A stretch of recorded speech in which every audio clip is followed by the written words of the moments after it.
He went to the Sugar Bowl as a star UH quarterback, but last week he went to jail as a suspected drunken driver. We have the latest reports that show Colt Brennan was behind the wheel with more than twice the legal limit of alcohol in his system.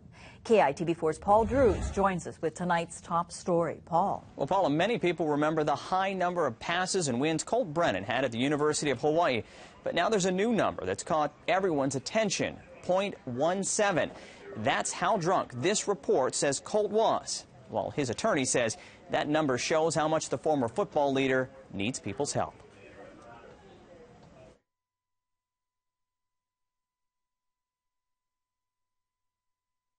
Highway toward Kailua, first through a 35-mile-an-hour zone, then a 25. At the wheel of a rental car, former UH quarterback and professional footballer Colt Brennan. According to the report, the officer pulled up here at the intersection of Kailua Road next to the rental car and turned on his lights and siren in an effort to get Colt's attention. It didn't work, and the officer ended up pulling him over down the road. That's when the officer saw Colt's eyes were red and watery, his speech slightly slurred, and he had a strong odor of alcohol. His attorney is not shocked to hear those details. I'm not surprised at all that there was some alcohol involved. How much, I don't know. According to the reports, during a field sobriety test, Brennan was unsteady on his feet and, when forced to stand on one leg, swayed, had to raise his arms to balance himself.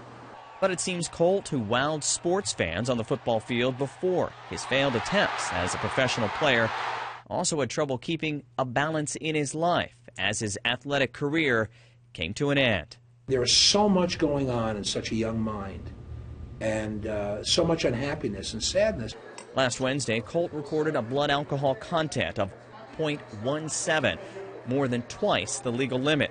And during the intoxilizer test, the operator says Colt was talkative, but verbally and visibly upset. And there may be more legal troubles. Officers also report there was a white powdery substance found in the rental car. But Colt's attorney says there are even bigger issues than the legal ones for Brennan.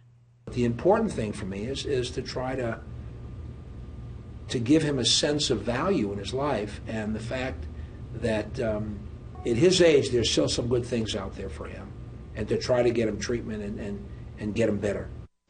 Green said Colt is still here in Hawaii, but is meeting with professionals to see if he needs medical help or substance abuse assistance, and that he could be heading to the mainland to get that help.